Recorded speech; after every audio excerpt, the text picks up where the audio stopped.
Bonjour à tous, je m'appelle Mitch Reptilover, ça fait 17 ans que je suis dans la terrario, j'en ai 37, je vous laisse faire le calcul. On va parler morsure, surtout pour les débutants, ceux qui hésitent encore à se lancer par peur justement de ça. Et ensuite je vous présenterai ma Morelia Spilota Chenei. À tout de suite.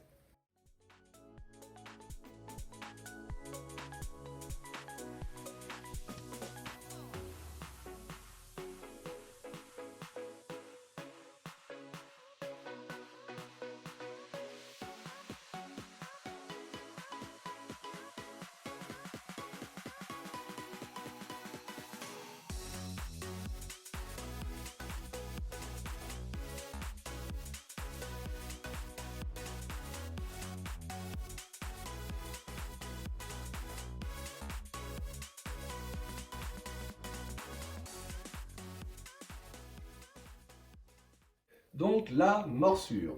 Cette vidéo elle est surtout pour les débutants, comme je le répète, c'est pas pour apprendre des choses aux taraillophiles avertis, il n'y a pas de souci là-dessus. La morsure, voilà. Tout le monde a peur de la morsure parce que tout le monde a peur d'abord de la douleur, la fameuse douleur. Il n'y a pas de douleur. Ça picote, mais c'est tout.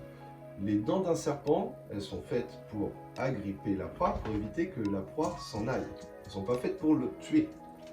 Par contre, les dents d'un chien ou d'un chat, oui, là c'est des morsures qui vont faire mal. Le serpent, vraiment, il ne faut pas craindre la douleur. Et ensuite, il faut aussi comprendre pourquoi le serpent mord. Alors, parfois c'est juste par faim, hein, là il y a des gloutons, ils se jettent sur notre doigt. Et quand c'est juste qu'il n'a pas envie d'être attrapé, bah, c'est pas de la méchanceté non plus. C'est simplement de la peur. Parce que là, il y a King Kong qui se pointe comme ça devant le terrarium, lui il est tout petit. Ah bah là il flippe. Hein. Donc, pour éviter de se faire mordre, c'est pas compliqué, il suffit d'être cool, à l'aise, qui ressentent que vous êtes à l'aise. Et là, tout va bien se passer. Je vais vous montrer une petite vidéo. Voilà. Alors, il faut savoir que sur cette vidéo, je l'ai agacée un peu, sinon elle n'aurait pas mordu. Mais comme ça, vous allez voir que c'est assez tranquille. Et maintenant, eh ben, on va passer à la pratique. Comment faire pour attraper un serpent en sécurité et en confiance.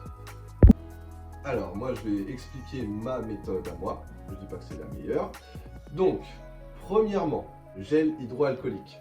Ça, c'est top. Alors, d'une, on ne transmet pas le microbe et eux non plus. C'est-à-dire qu'après la manipulation, on recommence, on se relave les mains avec ça ou au savon, peu importe. Et c'est surtout que l'odeur, ils n'aiment pas ça. Donc déjà, ça leur donne pas trop envie de nous sauter dessus. Première étape. Ensuite, le fameux crochet. Tout le monde n'en a pas. Vous pouvez utiliser n'importe quoi, même une tapette à mouche si vous voulez. Le but, c'est pas de tirer avec, c'est juste de le toucher avec. Comme ça, s'il a envie de vous mordre, il va taper l'objet, mais pas votre main. Et une fois qu'on a désamorcé l'attaque, on est tranquille. Et pour ceux aussi qui sont quand même pas rassurés, et bah, mettez une paire de gants, pourquoi pas? Il n'y a pas de honte à ça. Vous serez en confiance. Parce que vous allez vous dire, on craint rien. Et du coup, le serpent, il sera beaucoup moins sur la défensive aussi. Allez, fini de parler, on voit ça en image. Donc, en premier lieu, eh ben, pour éviter que ce soit votre main qui se fasse agrafer si le serpent n'a pas envie de se faire attraper, on va le prévenir déjà tout simplement avec un crochet. Voilà. Comme ça, s'il avait envie de mordre, au moins, c'est pas votre main qui va y passer. Voilà, tout simplement. Là, il est un peu tendu, mais elle est tendue assez régulièrement. Là, hop. Et ensuite, on va l'amener vers nous. Et tout simplement, on va prendre le serpent. C'est fini.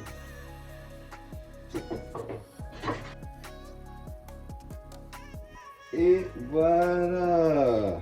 Joli bébé. Non, non, non, je plaisante pas. Et voilà, la beauté est sortie. Donc, le Morelia Spilota Chenei. Ça, c'est un serpent de dingue. Alors, celle-ci, c'est une 50-50. ça veut dire qu'elle a autant de noir que de couleur un petit peu jaune sur le corps. Ça, c'est fait en sélection à l'élevage. Et la plupart des gens pensent que le Morelia spilota, il est toujours jaune fluo. Bah, preuve que non. C'est pas forcément jaune fluo. Ça, c'est des couleurs qui vont en fait se retrouver un peu plus à l'état naturel. Le jaune, ça reste aussi de la sélection. C'est un serpent qui vient d'Australie.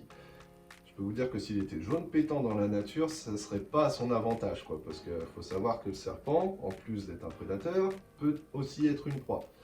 Donc ça, c'est vraiment un spécimen, on va dire, qu'on pourrait retrouver dans la nature. Alors, pour ce qui est de votre choix d'espèce de serpent, pareil, je m'adresse encore aux débutants ou à ceux qui ont un petit peu d'hésitation à se lancer. Surtout, choisissez l'espèce qui vous plaît. C'est-à-dire qu'il ne faut pas écouter les personnes qui disent « Oula, prends pas cette espèce-là, elle est morte tout le temps ». Alors ça, c'est pas vrai. C'est l'individu qui va être un petit peu plus tendu qu'un autre, mais c'est pas une espèce en particulier qui est toujours en train de vous bouffer. La preuve, ça c'est un serpent quand ils sont jeunes qui sont assez peureux et donc qui ont tendance à mettre des petits coups de pression. Une fois que vous vous en occupez quotidiennement, ils vont reconnaître leur soigneur et à ce moment-là, tout va bien. Il n'y a plus de problème. Ça reste des serpents. Les serpents sont des animaux super cool. Et maintenant, du coup, pour illustrer mes propos, je vais attraper un serpent en faisant tout et n'importe quoi. L'idée, c'est que vous compreniez qu'une fois que le serpent est habitué à vous, c'est un chaton.